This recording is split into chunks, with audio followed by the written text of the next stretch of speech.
was a request from a student who was trying to animate a phone cord or create a phone cord in their scene to connect the phone to its receiver. Now, this is not the USB phone cords for all of you young people in here. No, this is the old school phone cord, which I actually do have an old school phone right here. I actually have two.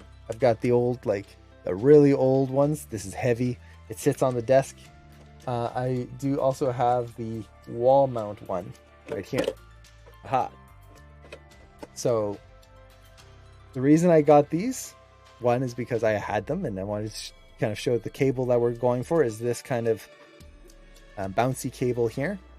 The other reason is I actually wanted to see how bouncy these cables were. Whenever you're going to simulate something, it's a good idea to actually look at what you're trying to simulate first so you know what you're going to aim for.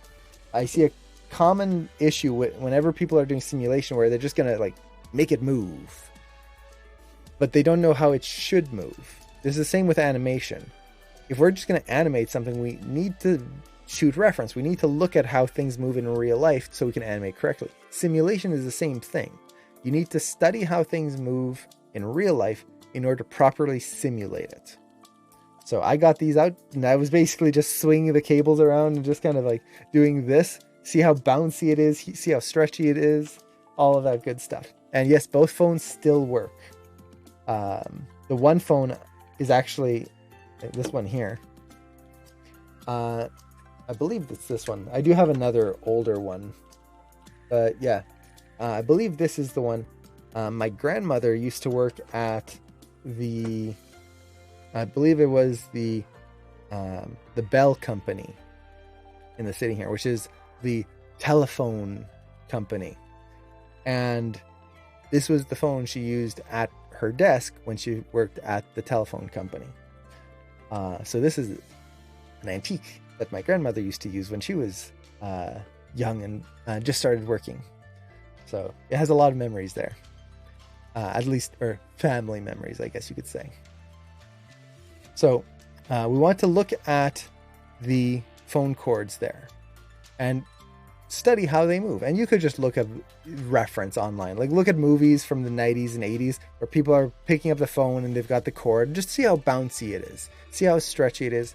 If you're doing cloth, look at how cloth moves, different cloth, silk versus denim versus something else.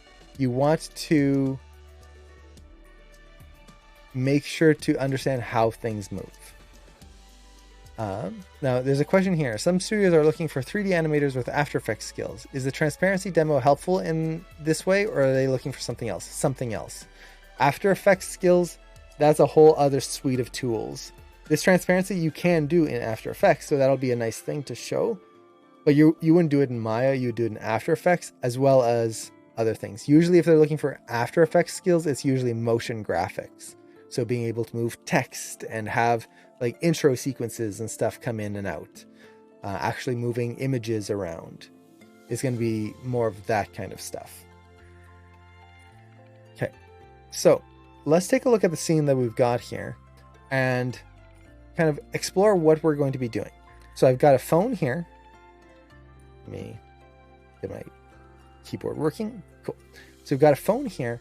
And I just created a very basic animation. I did this before the stream just to save some time here because I figured this demo is going to take a while. And it's very basic. I took 5 minutes and just have the receiver being picked up and kind of brought back. Okay, so that's the animation we have.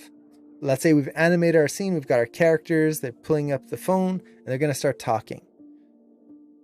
We've got this. Great. It feels great. We finish our animation. Whoopee.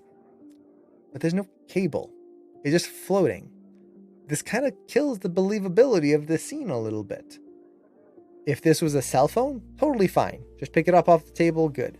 But this is an old school phone. If that cable isn't there, it just doesn't feel real. It feels fake. So we need to add a cable here between these 2 points. How do we do that? How do we make this read clearly and actually work? There's a lot of different ways we can do it. And the way I'm going to show you today is just one way of doing it. I'm probably actually going to do a few of these demos, maybe not back to back, but just to show different approaches to this. So the spiral cable, exactly. We don't want just a normal cable. We want the spiral cable. Now, honestly, this will work for any type of cable you're doing, but in this case, we're going to end up, the end result is a spiral cable. So this is where we have to start thinking, how do we want to do this? How do we want to approach creating this whole thing? There's a lot of different ways we could do it. We could create a spiral. Let me actually open up my other scene here in Maya and just kind of show a few quick examples of what we could do. So the basic way of approaching this, which is not necessarily the bad way, but as you'll see, there are limitations, is I could create something like a helix in Maya. So I just created a polygon primitive helix. And I'm going to increase the height, increase the coils, and already we can see, hey, look at that. We're starting to get that kind of, there we go, phone cord look to it. Nice. Well, all we have to do is animate it. So I could add a joint chain in here and animate it by hand. Or I could do something like a deformer. So I'm going to go in here. Let's create a deformer. We'll add a bend deformer right here. And I can start bending it. Hey, we could do this. There's a few issues here. One is that as you're bending this, it's going to be a nightmare to get how bouncy this cable is. Certain things, like if it's a rope under tension and we just need a little flexing, this would be great. But if you look at, let's see, actually my headphone cable would probably be better here. So my headphone cable has that same thing. Look how bouncy that is, how stretchy that is. Can you imagine trying to animate that? Look, it's still bouncing, still going. Boing, boing, boing. Every little move that I do is going to cause this to bounce around, and like it's a lot. So to animate this as the character is moving, as they're reacting, that's a lot of work. I don't want to do that. That's going to be a nightmare. So I want to simplify that. The other thing with this type of setup is that the more you bend it, you're going to reach a point where you're going to start to get some distortion. And let's see if I can think of a way to show this here. You'll usually see this when the cable is squashing. So the other thing with these cables is you'll notice that they stretch and squash. That's the whole point of the spiral design. So if I was to try and do this and like squash the cable here, you'll notice that everything gets really thin. And then when I stretch it out, they get really wide. That's not what's happening. The cable diameter doesn't change. It's just unspiraling and then spiraling back in. This is stretching. The cable is actually widening and shrinking. That's going to be wrong. And a lot of setups trying to do a spiral cable will end up with that result, which is not what we want. And if it's subtle, it's not so bad. But there are times, especially if the cable starts to bend or like compress, you're just going to notice that and it's going to look weird. So how do we do this? Well, we can use some of Maya's features in here that will allow us to create this and have a cable that reacts correctly. So I'm just going to start walking through the steps here. Essentially, what we're going to be doing is using Maya's hair effects. So we're going to create an N hair. N hair is nucleus hair, like N cloth, nucleus cloth. It essentially is Maya's hair simulation in here. So I'm just going to open this up. I went to FX and hair, and I just tore off the menu because we're going to be going through a lot of this here. And we need to create a hair, essentially. A hair in Maya is a simulated curve. Now, I could create this from scratch and try to reposition it, but I can also create my own curve to use as a hair, something that will be simulated. And in this case, that's what I want because the cable needs to hang under the phone. It connects down here, needs to hang down, then back up into the receiver right there. So what I'm going to do before I do anything else is I'm going to go into my side view right here, and I'm going to create the curve for this phone. And to do that, I'm going to go to Create, Curve Tool, CV Curve. Honestly, you can use any of these curves. They all create a curve in the end. It's just different ways of creating the curve. Whether you draw it out or you do points. I like the CV Curve tool. It's what I'm used to. Now, a few notes on the CV Curve tool to get good results. By default, let's open the CV Curve tool here. You'll notice that the curve degree is set to 3 cubic. What does that mean? Essentially, it means it needs to have 3 points before it creates a curve. So if I click here once, I've got 1 point. That's not a curve. 2 points. It's not technically a curve yet. 3 points. I've got my 3 points, but the first one doesn't count. The first is the starting point. So then when I click my 4th, which is technically the way my counts it as the 3rd point, now it creates the curve between all of those. So it needs the start and then 3 other points in order to create that curve. If I set this to 2, 1, 2, curve. Right there. I set this to 7. Let's undo that. 7. 1, 2, 3, 4, 5, 6, 7, 8. Now I get the curve. So honestly, 3 cubic. That's all you need.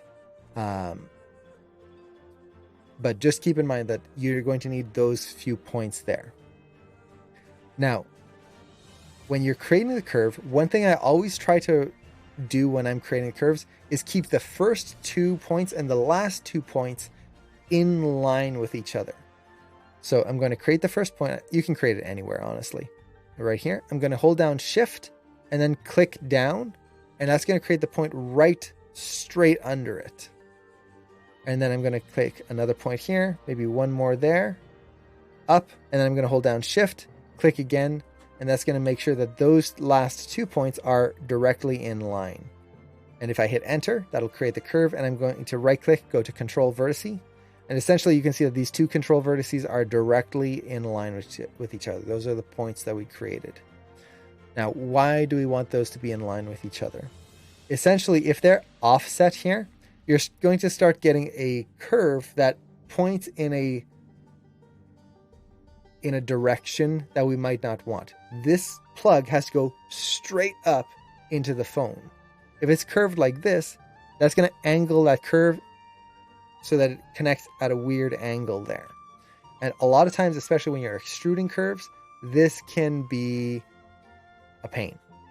So I like to try and keep those 2 first points and 2 last points in line with each other if I can. It's not always the case, but it's nice.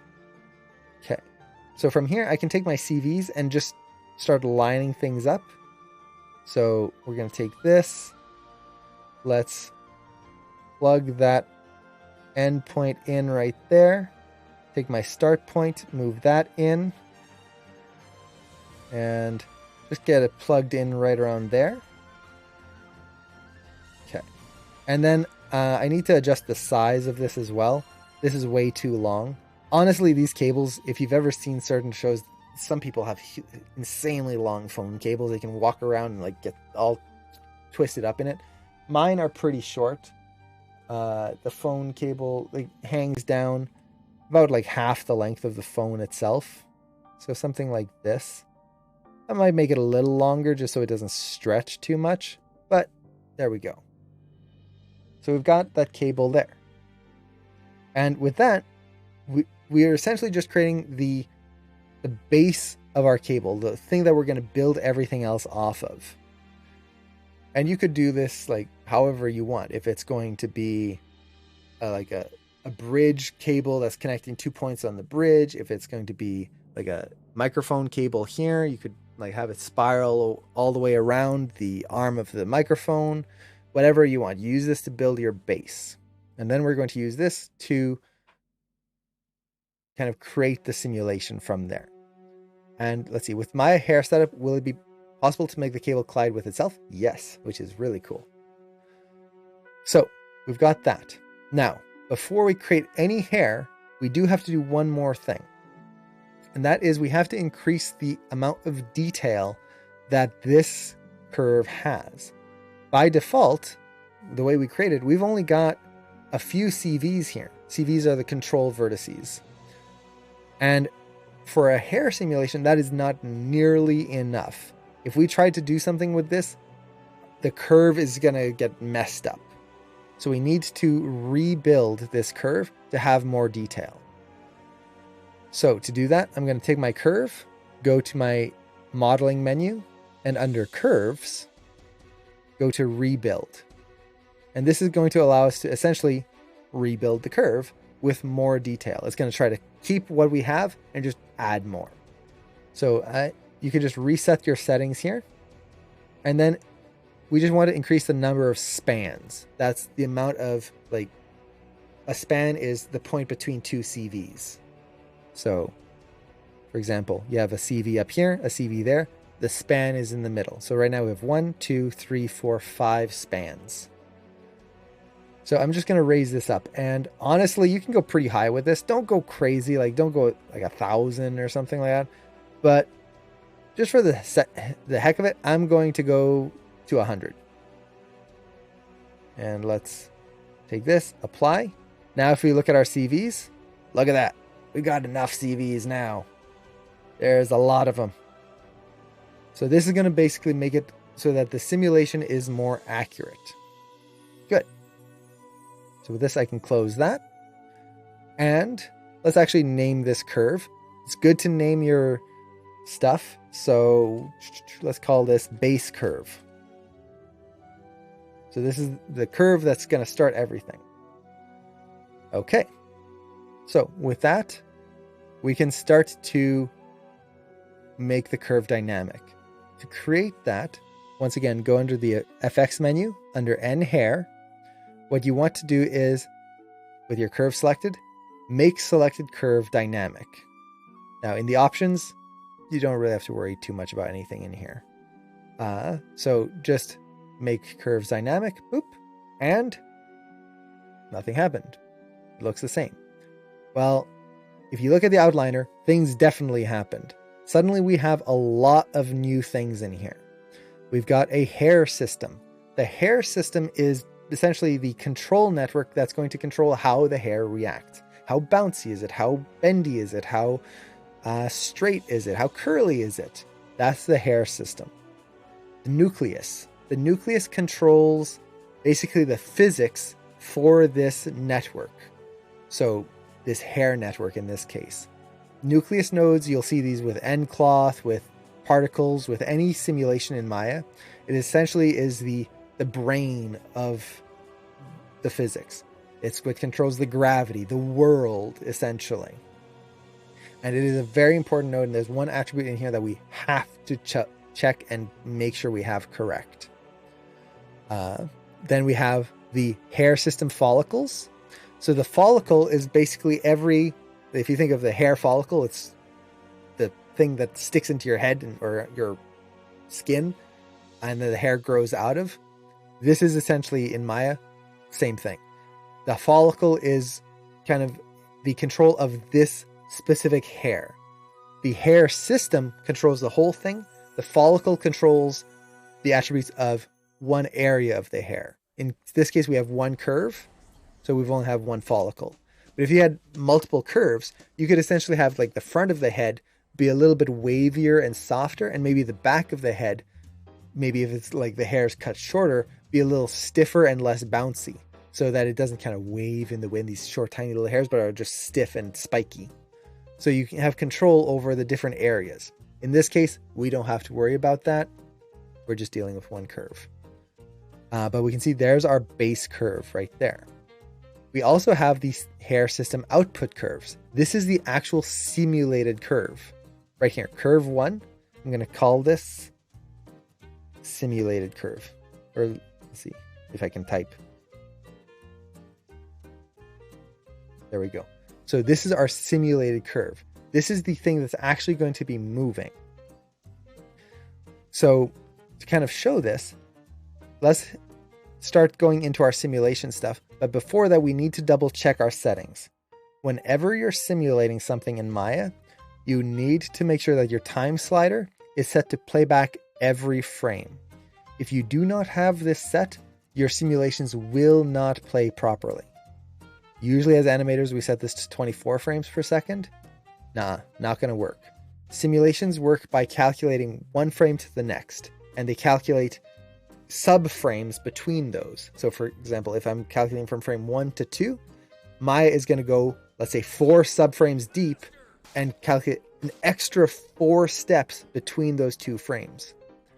If it misses one frame, so it's playing at 24 frames per second, which is just trying to play back at that speed, and it skips frames, the simulation is going to break and it's not going to work correctly. Maya needs to play every frame. So this right here, very good. And then you can just set the max playback speed to be 24, and that way it caps it at 24 and it's not going to play faster. So that's really nice there. So make sure you have that set. Now, with that, when you're simulating things, you need to always remember to rewind before you hit play. The simulation starts at a certain frame, and if you hit play mid-shot, it's not going to simulate correctly. So always rewind, then hit play. And you can see, look at that, we've got a bouncy string. And if I change the background color so we can see this a little bit more clearly, you'll see that we have 2 curves.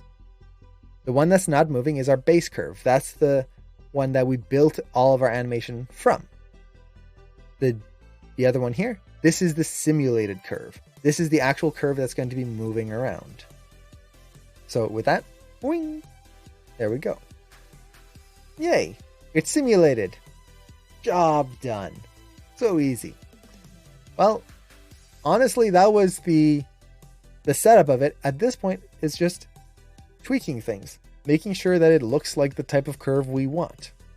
Now, we want a curly curve, that nice curl at the end. We're not going to worry about that just yet. We can get that in the end. The first thing we want to make sure is that the curve just feels right and that the physics are working correctly. So let's go over a few different things that we need to make this work. So the first thing is we need to adjust the nucleus. The nucleus, once again, is the world here. And there's a couple of important steps that we want to do. So I'm going to open up the nucleus here, and I want to first, most important, this is probably the number one issue I see with simulations. Simulations in Maya, you'll notice, tend to feel a little slow. Like that cable is bouncing and it's going, it's super slow. It's kind of dull looking. Why is that? Well, it's because the scale of the simulation isn't set to the scale of the world. The scale in Maya for the simulations is set to be a much smaller scale.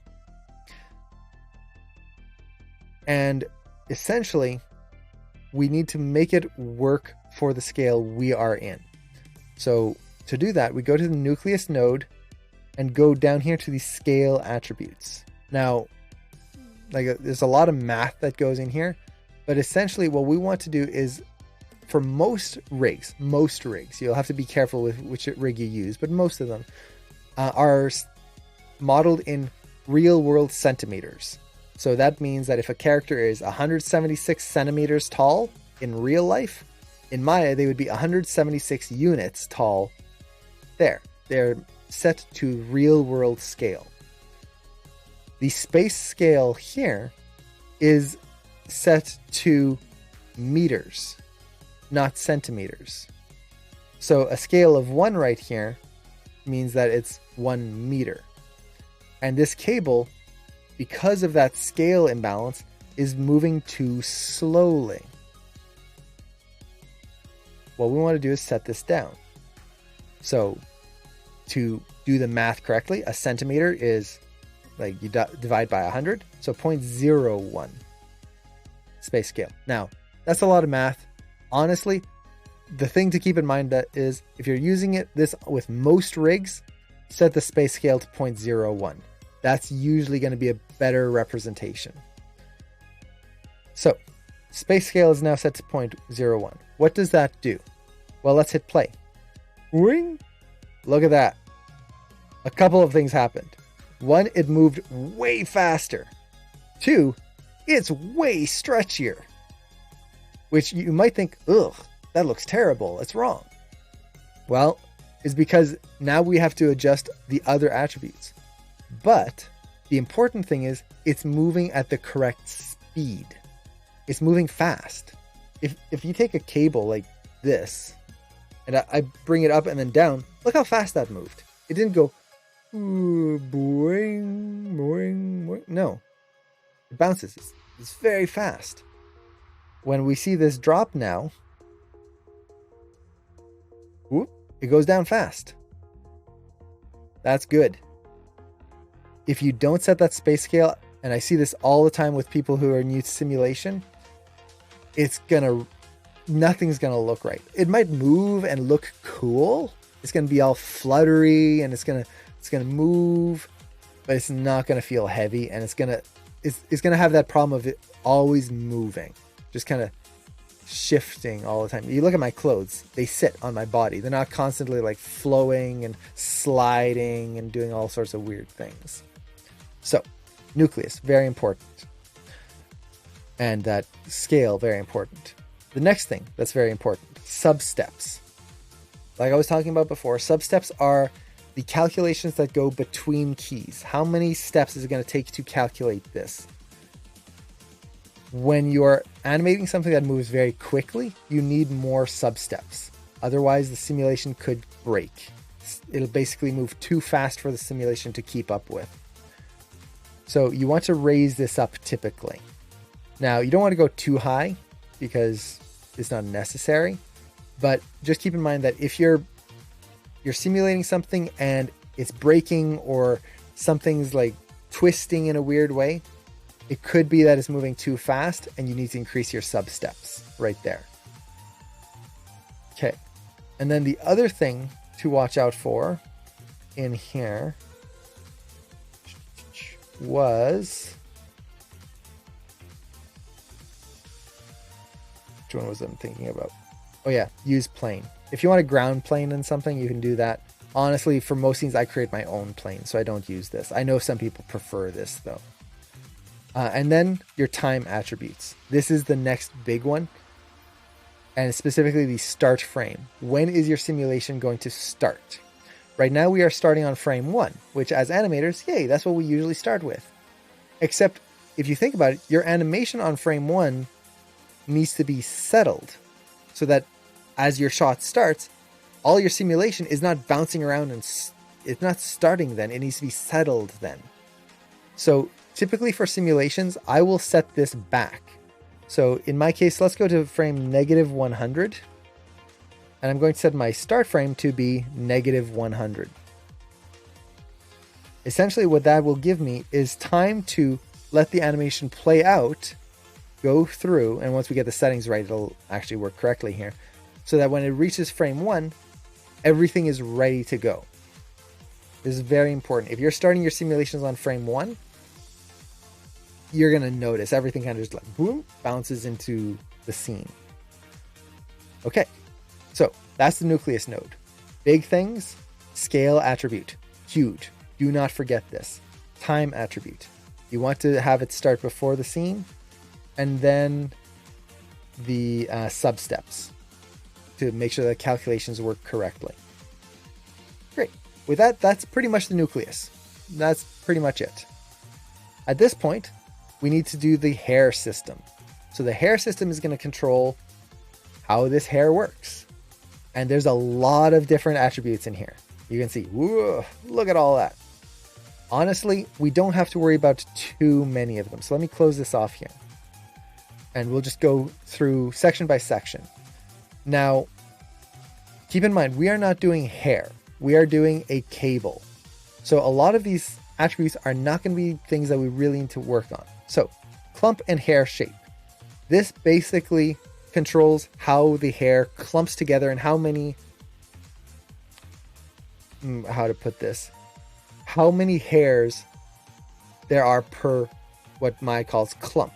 So from one curve, one control curve, we can have like 100 hairs sprout out of there. That will basically give you, like, if I had a tuft of hair sticking out from here, or actually, let's say this ponytail right here, I could have one curve there, and then I just put the hairs per clump to like 200, and now, even though there's only one curve in there, there's going to be 200 hairs that follow along with that. That's very useful. It means that we don't have to have like thousands of individual curves. We can just have 10 or 20 and then just have each one simulate multiple hairs. We're doing a cable, we only need one. Baldness map, don't need to worry about that. I haven't donated my hair yet. It's getting to the length that it's almost ready to get donated. So probably in the next few months, you might notice it. One of these streams where suddenly I have no hair.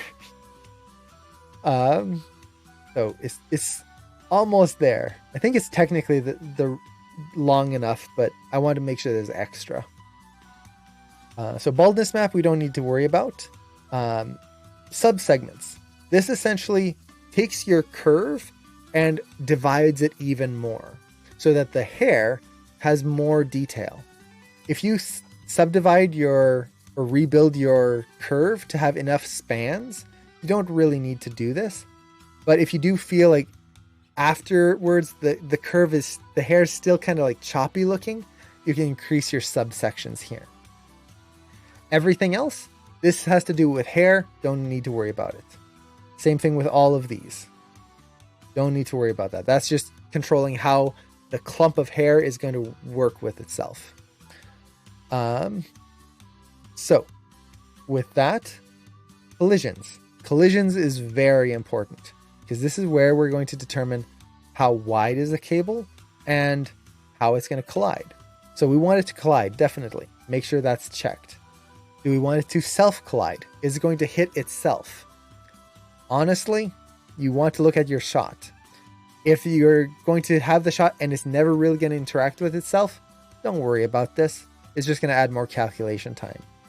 But if you're worried that it might actually bounce into itself, turn that on. Now, a few different attributes here. I'm not going to go through every single attribute on all of this because then we'll be here forever. But a few different things that we want to double check is the collision strength. Make sure that's set to on, that way it collides properly. The collision width offset right here, this is very important. This is the scale of the collision. Right now, this curve is a tiny, like 1 pixel wide curve.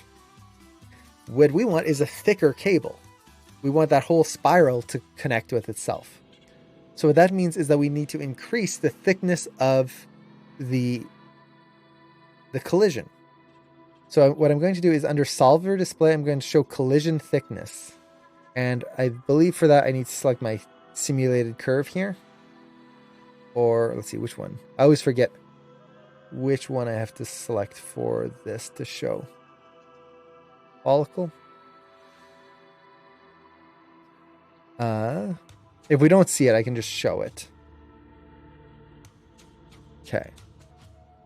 So for some reason, it doesn't want to show for me here, which I tested this before the stream just to double check and it was showing fine.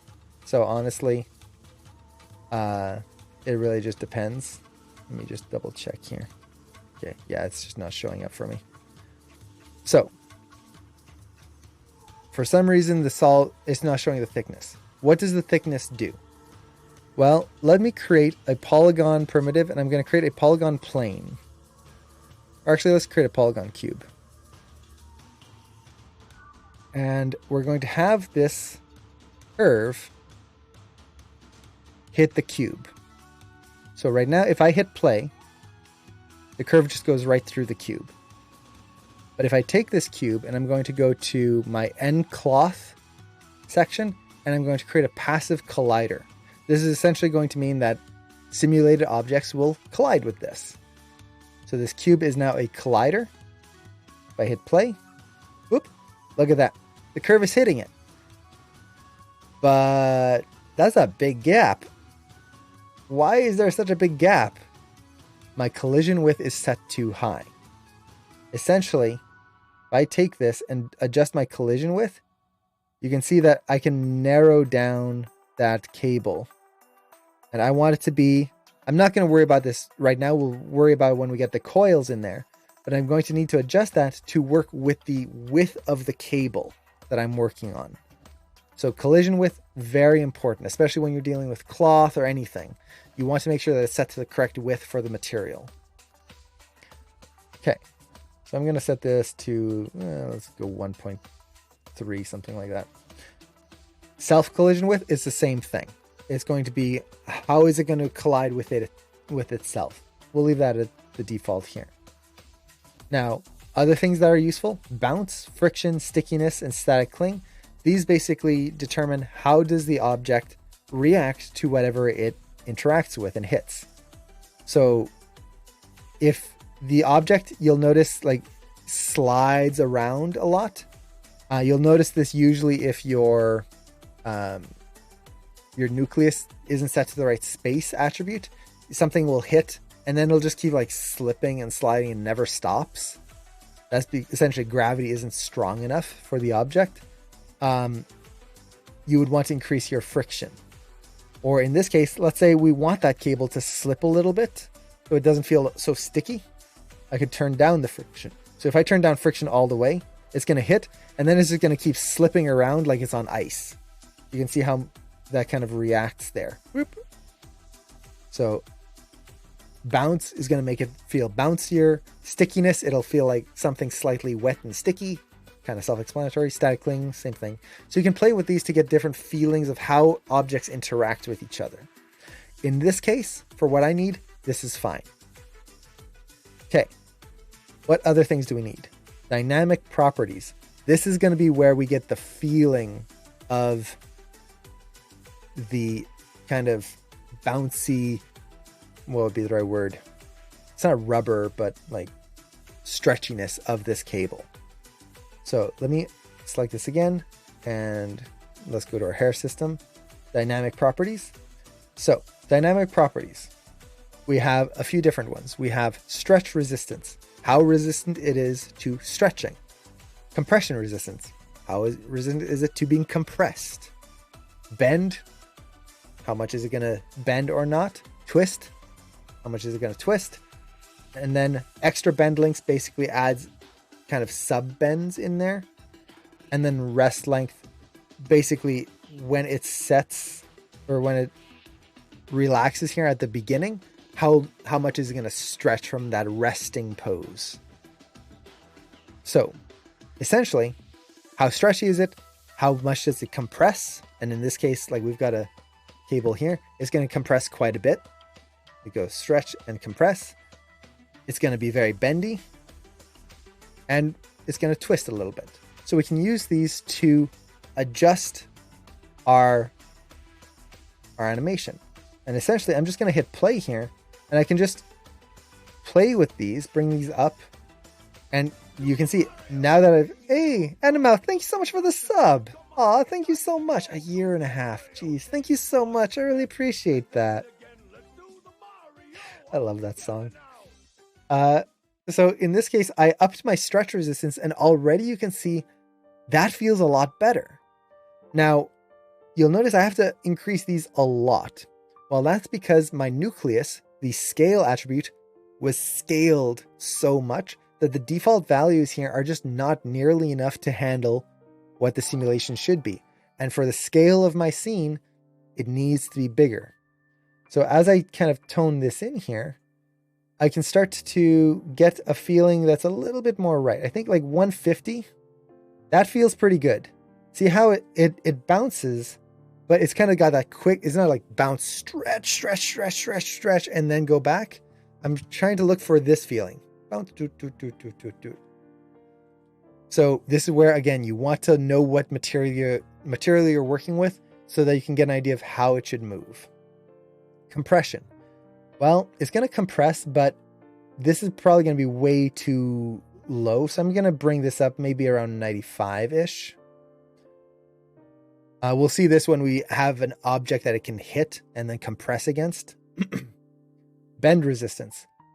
These cables are not that bendy. Like, let's see here. Like if I hold this here and kind of put it against my finger, you see that it is round here, but it's not like wrapping around perfectly. It's not a perfect 90-degree bend. And for the phone cables, that's even less so. So I'm going to increase my bend resistance a little bit. And this, you can just feel it out. And there's going to be a lot of going back and adjusting this. Don't worry about getting it perfect right now. Just kind of get it close enough. So somewhere around there-ish. Twist resistance. I'll just bump up a little bit. I don't want it to twist too much. So we'll go with that for now. And already that's feeling much better. It's not stretching down to nothing. I could probably increase the stretch resistance even more. We'll see. So that's very good.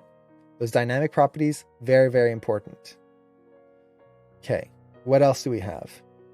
Stiffness scale, start curve attract. Don't really need to worry about those. Start curve attract, basically, this is used for hair. Like if ever you see people with like permed hair, like a bob in their hair holds a certain shape. Even when they move, it kind of goes back into that starting pose. That's what this is. If we bump this up, the curve will want to hold on to that shape. So if you have like that bowl cut, for example, or like bangs are a good example. You have bangs kind of in front of the head here. You don't want the bangs to just go in front of the face. They should hold that swoop pose. That's what the start curve attract will do. We don't need to worry about that. This is just a cable, so none of that. Okay, bend. This is just how it bends. We can keep that simple. Now the forces.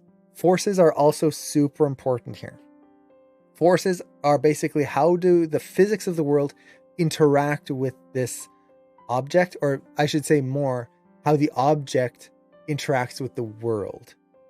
So we have all of these different attributes, and they kind of seem complicated at first. We have mass, drag, tangential drag, motion drag, damp, stretch damp, dynamics, weight. Lots of words here. Mass. Well, how heavy is the object? The more mass the object has, the more things like gravity are going to affect it, whereas things like wind will not. In this case, a massive one is going to be fine. Usually massive, you're not going to notice too much of it with a hair sim like this that we're doing. Drag. This is going to affect how the object drags through the scene. If this is set higher, let's kind of bump this up here and then reset. Essentially, we're just going to get more, how to explain this correctly. The object is going to have kind of more resistance to the way it moves, which can be useful in kind of getting the object to stop a little sooner, or kind of making it feel a little, what would be the right word? More physical. Be very careful with this though, because you can start to break it and it starts to drag in weird ways. Tangential drag is the drag going this way.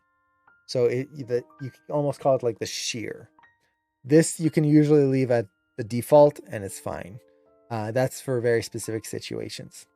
Now, the important ones here for us is the, well, actually, let me go over motion drag. Motion drag is when an object moves. How is the object or the curve going to drag behind it?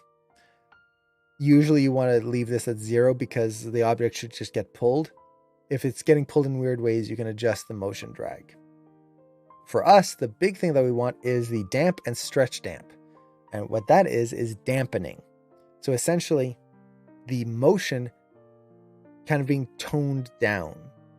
So, for example, if we watch this curve, see how it bounces, bounces, bounces, bounces, and it keeps bouncing, keeps bouncing, keeps bouncing, keeps bouncing, keeps bouncing, keeps bouncing. It's still moving, still moving, still moving, still moving. It's 300 frames, and that object never stops moving. That's not technically incorrect. Like if I take this cable here and hold it up, You'll notice it takes a long time to stop moving. Still moving, still moving. If I want to simulate this correctly, I don't want to worry too much about this. But there will be times when you just want an object to stop moving. You just want it to like have a little overlap and then just like die down a little bit. This is where damping starts, or dampening it. So I'm just going to increase the dampening here a little bit. Let's go 2.5-ish and see how that feels. So now if we watch it, it took 300 frames to stop completely before, and it didn't even stop. Now it's slowed down. It's almost come to a stop there, and it has stopped by the end of this time. Just a little bit. In our case, what we'll want is more stretch dampening to avoid it overstretching. So let's see how 10 feels here. And already you can see how that toned it down much faster. And I think that's pretty good. Maybe a little less. I don't want it to feel like it's stopping too abruptly, but I also don't want it to continue moving for no reason. Because our animation is also going to be moving this, and if it's just bouncing forever and never stopping, that's going to feel a little weird. So damp and stretch damp are both attributes that you want to be careful with because it can break the physicality of the shot or of the object, but it's very good to kind of tone things down so that you don't have just motion forever. And from there, that's pretty much the main things that we need for in terms of the wire. The big thing is the forces, the dynamics properties, and then collisions, and that initial sub segments right there. Okay, so with that, we have our cable. Yay! But it's not quite right yet, is it? There's a few different things that we need. One, we need the curls. We can get that in a little bit. We also need it to follow the phone. Right now, we've got this cable, but it's connected at 2 points that don't do anything. How do we get that to not be connected at 2 random points? Well, if I take my simulated curve and go to the follicle shape node here, or you could select the follicle right there, there is a start direction. This is per follicle, so per hair. And the start direction, or sorry, not start direction, the point lock right here. Point lock is what is connecting this hair to the world. And right now it is locked at both ends, the start and end of the curve. What I want this to do is just be attached to the base, this point here that's not moving. If I do that, we now have, whoop, a free cable. Like that. If I was to set this to no attach, pew, it's just gone. So in my case, I know that this base isn't moving. So I'm just going to set this to be attached to the base there. Whoop. There we go. There's our cable. Great. It's not attached to the phone though, is it? How do we attach it to the phone? Well, to do that, what we need to do is just set up a constraint. And the way you set up the constraint is essentially you just take your base curve. I'm going to take my control vertices. I'm going to take the last control vertice right here. And with this control vertice selected, I'm then going to select the receiver of the phone and then go under N constraints. These are constraints built for simulations. And in this case, I just want to point to surface. So I'm taking this one constraint, this one point, and constraining it to the phone surface itself. Point to surface right there. With that, if we go in here, it's attached, and as it moves, hey, look at that. We've got a cable that's strung along, and hey, it's sitting on this box. There you go. So we've got the cable attached to the phone. It's interacting with the environment. So if we had a table or something, there we go. And overall, I feel like it's like wire-ish enough. We'll have to go in there and kind of refine that wire feeling, but not bad. So with that, what's the next step? Well, honestly, I would say it's creating the curl. Now, to kind of make this a little easier to see, I'm going to take my hair follicle here and turn that off so that we don't see that base curve anymore. I can also turn off the visibility on the hair system. That's that little dot right there. We don't need to see it. The nucleus, I could turn the visibility off on as well. You don't have to turn these off, but at this point, like, we're starting to get a lot of different little things on the screen, and it can start getting hard to select different things. Even the N rigid shapes right here, we could turn those off. Don't need to see those. So, cleaning up our scene, essentially. Cool. So, let's create the curl. How do we do that? Let's see, would it be possible to have curled mesh bound to that straight curve? That's exactly what we're going to be doing right now. Now, we're not going to be doing a mesh right away. Instead, so like, for example, we could take that helix curve or the helix that we did before, that spiral, and we could attach this to the curve. The problem is that we would still end up with that same squash feeling that I had talked about before, where as it bends, the area that it bends is going to squash and actually compress and then stretch out, which is not really how the cable works. The cable uncurls and then recurls. So the diameter of the cable never changes. It's just twisting and untwisting. We want that feeling in here. So to do this, what we're going to do is actually create a hair, an actual hair, not just a curve, but an actual hair simulation. So I'm going to take my curve, my simulated curve right here. And then what I'm going to do is I'm going to assign a paint effects brush to my hair. And that's going to create essentially a hair. Now this is confusing because technically this is also called a hair, but like, this is just a curve right now. We actually want to see like an actual curve, something, or an actual like hair strand. We'll call it a strand for now. So with the curve selected here, I'm going to assign paint effects brush to the hair, and we'll see a paint effects hairbrush right there. And nothing's changed. That's because we need to increase the visibility of it. So I'm going to go into my hair system here and then go to displacements. This is going to be where we can adjust that hair paint effect. And essentially what I'm going to do is I'm going to increase the curl, and you can see something's happening. Let's increase this. I think I'm going to have to increase this quite a bit. Let's go 10. Ooh, there we go. We're seeing something. We're seeing that extra curve in there. Let's up our frequency. Look at that. We are now starting to get that effect that we want. Now I'm going to make sure that this doesn't sit in I want it to sit in the phone receiver right there. So I'm going to adjust that a little bit right there. But there we go. We've got the curl right in here. And the nice thing is, because this is simulated with the hair, if I hit play, we get all of that nice stretchiness. And then as it goes, let's see if it's the correct width here. There you go. Sits across just nicely. So with that, we now have the cable. But it's just a very basic curve right now. Doesn't feel quite right yet. Okay. How do we finish this? Well, this is where we have to now be a little careful. At this point, you can see that my playback is pretty darn quick. It's playing back in real time. It's one curve. It's not that complex. And my computer is not, like, it's getting pretty old here. So it's still handling this pretty well. I want to make sure that I get this curve as close to done as I can, feel-wise, before I go any further than this.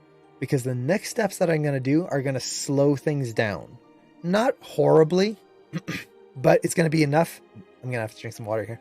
It's going to be enough that we're going to feel that. It's going to not be as interactive. And it's going to be harder to get that polish in there and that nice feeling into the curve.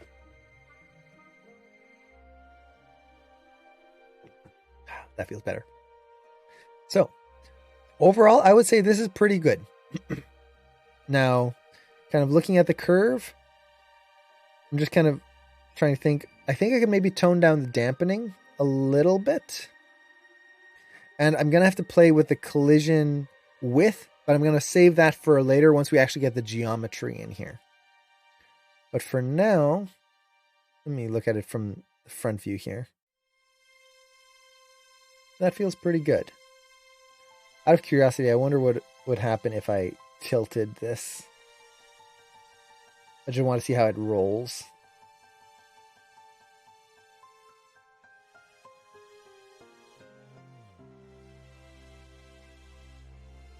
Not bad. Yeah. Let's go with that. I could be very picky and keep adjusting little things, but hopefully you get the idea. At this point, it's just a little refining. Play with the attributes that we were talking about before. All of your, let's see, hair system, your displacements, and then that's for the curls, your collisions, your dynamic properties, all of that good stuff. Okay, so let's say we've got it all. Yep, this is what we want for the curve. It's got the right bounciness, it's dragging correctly across the scene, it's moving correctly. Great. Now we need to add geometry. How do we do that? Well, it's actually pretty simple overall. Essentially, what we have here is a paint effects curve. A paint effects curve is a curve that can be adjusted and manipulated in a lot of different ways, but it's not a true curve, which means that we can't use this to build geometry off of. But what we can do is take this curve, go to modify, convert, and we're going to convert this curve from, or I should say this paint effects curve, into an actual curve right here. So paint effects to curves right there. This will create a curve out of that same tool. And it still works perfectly because of construction history in Maya. Everything's still connected. So all of that's still good. Great. Now we can do a little bit of NURBS modeling. So to do this, I'm going to use one specific tool, the extrude tool. To use the extrude tool, essentially you need two curves. You need a diameter curve, basically the shape of the cable in this case, as well as the profile, or the curve that is going to get extruded along, the length of the object essentially, which we already have. So all I need to do here is to go to create NURBS primitive circle. There's our circle right there. This is going to be the shape of our curve here. And let's make it a star-shaped cable. I could do that. So let's actually start with circular, and then we'll go a little crazy with it. So I'm going to take this, then shift select my other curve right here, and make sure I actually select the curve right there. And then under surfaces in my modeling menu, I'm going to go to extrude right here. And that essentially, you can see it doesn't line up. Let me actually show the settings here. In the settings, I made sure that the resulting position is at the path. That's this curve right here, not the profile, which would be the circle.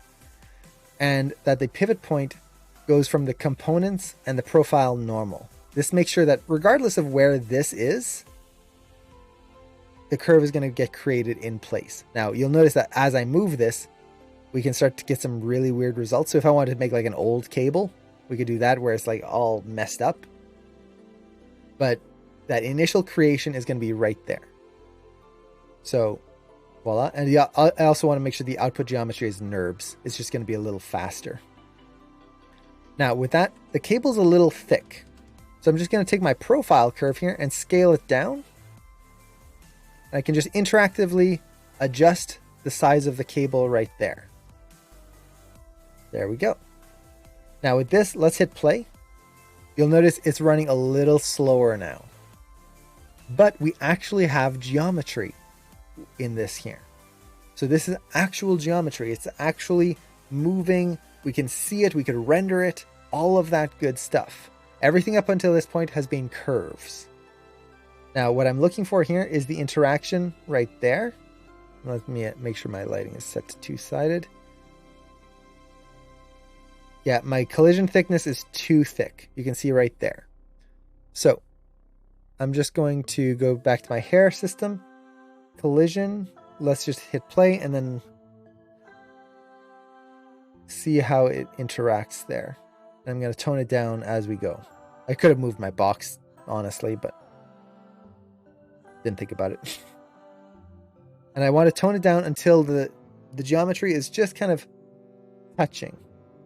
So tone this down. Oh, cutting through. Bump it up a little bit. There we go. So now it's resting nicely on that box. Voila.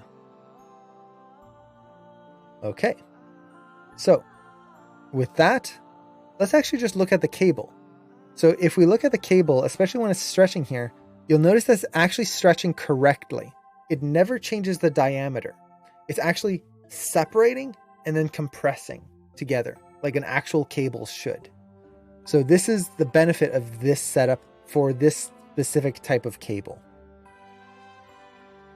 Now, just to kind of go into the star shaped, if you want to do that, I could just take my circle here, go to my control vertices. I'm just going to take every other one, scale them in. And now you can see I've changed the profile curve. Now we're getting this kind of square cable. I can change that however I want. Maybe just add a little kind of, maybe it's not perfectly round, but it's got like a little bit of a square shape to it. Just a little bit.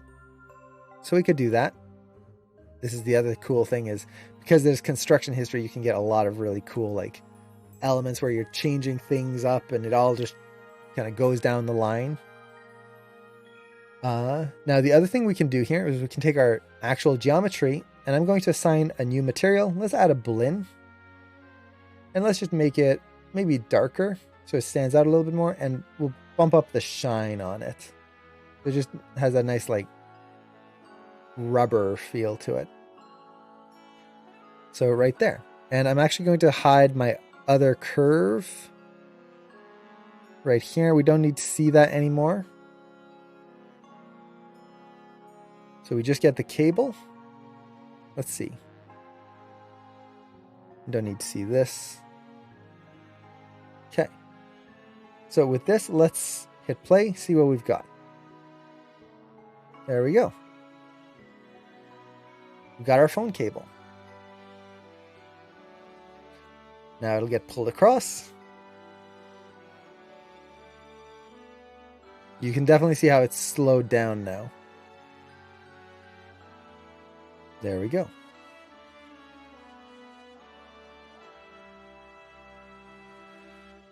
Now, before we cache it, there's one other thing that I want to do, which is I'm going to let this play. So I'm just going to hit play here and essentially wait until it comes to like a close enough stop here before the phone starts moving.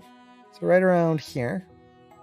And I'm going to take my curve and I'm going to go to set rest position from my current pose here, set the start position from my current pose. Now, what does that do? It essentially makes it so that the curve has a starting point. It's not starting from just that kind of default, and it can help the curve settle a little more quickly. It's not necessary, but I kind of like to do that just in case. Okay. So we've got all of that in place. Good. Now what? Well, essentially in terms of the simulation, we're done. We can just have this play through. We're all good. But you'll notice that it takes forever to play. And I can't scrub. With simulations, as soon as you scrub, it breaks it. You have to rewind and then play again, let the whole thing simulate. That gets very frustrating, especially when you want to do your final check and like look around the scene, scrub through, is it working correctly? Is it cutting through anything? This gets very tedious very quickly. So how do we avoid that? How do we make it so that we can actually scrub through this? Essentially, what you need to do is you need to cache your animation. So this is under the FX menu here, End Cache right there. Essentially what this is doing is it's going to save the simulation into memory, and then it's no longer going to simulate. It's just going to be animated, essentially. So the basics of a cache is we just want to create a new cache. So I'm going to select my curve here, go to create new cache, and I'm going to create an N object cache. And in the settings, you don't have to worry about this too much. You can just reset them. I personally like to set 1 file per frame. This way, if the cache crashes at any point, it doesn't crash the whole thing. Every file is saved separately. And then you can set what range you want. In my case, the time slider is going to be fine. And we'll just hit create. Now, I already did one earlier, so I'm just going to hit replace the existing one right there. It's going to go through. It's going to go through the whole simulation once again. But this time, it's saving it to memory, to a cache file. And what this is essentially going to allow me to do is avoid the simulation part. All of the simulation is going to be saved for me. So we'll just let it go through here.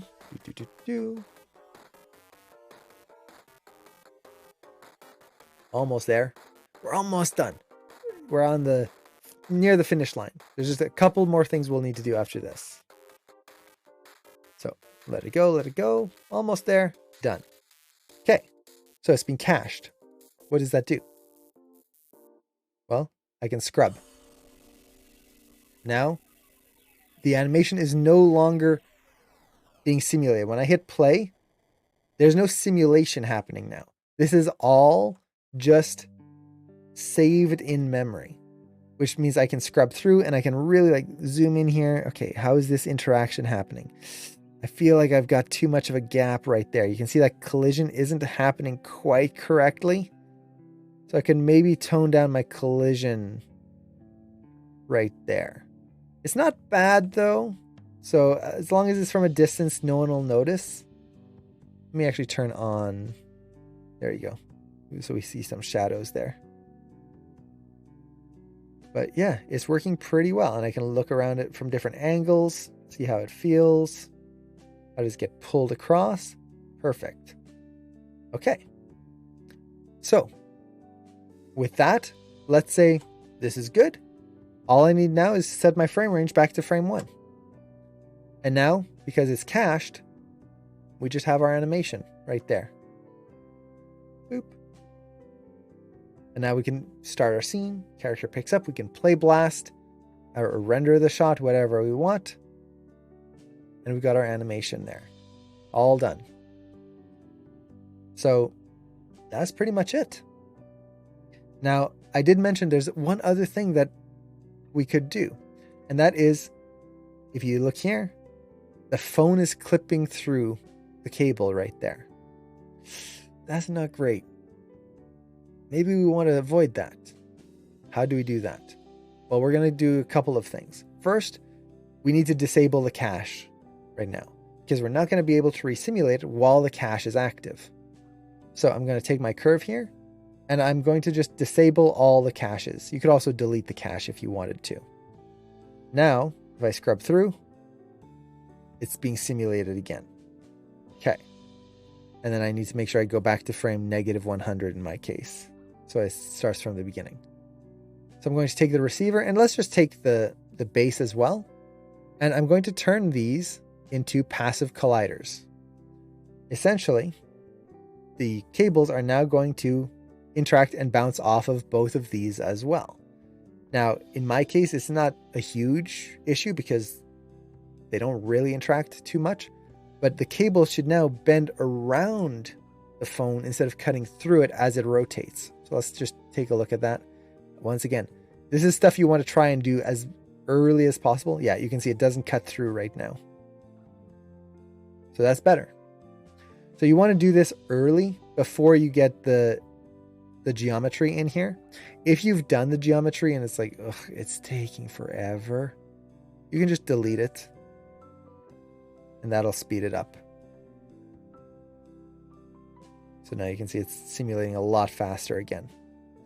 So don't worry about having to delete the geometry. and then just re-extrude it. We've still got the profile curve right there. So all we would need to do is select the curly curve, the profile curve, extrude. We're good to go. So with that, let me cache this one more time. So create new cache. I'm going to just replace the existing one. And there we go. So that's it. That's the cable.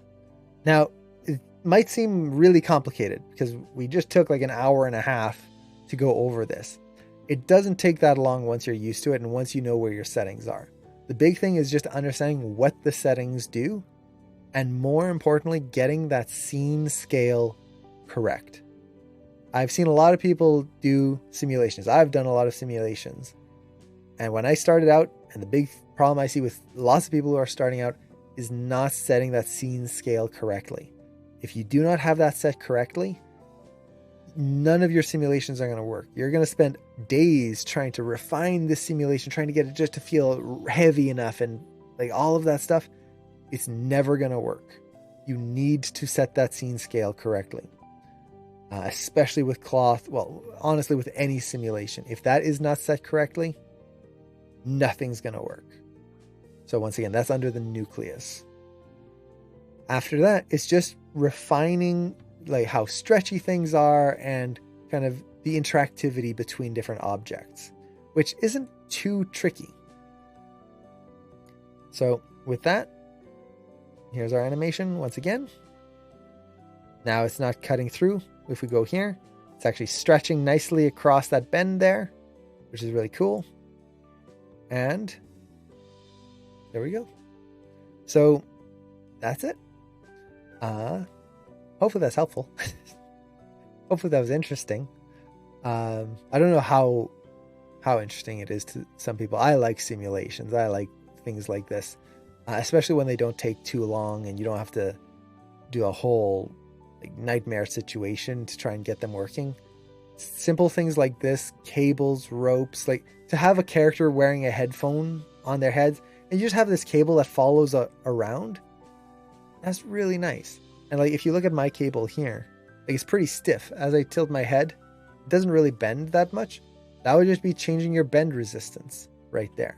So it has very high bend resistance. In this case, the cable wouldn't have any stretch in there. So you'd have a very high stretch resistance because this part of the cable, there's no stretch. It's just solid. Compression would be how much is going to bend this way and like compress in. So that would still be pretty high as well. And there you go. You'd have a nice solid cable there. And the character can just move around and you get a nice little overlap. Super easy. So, yeah. Hopefully that was helpful.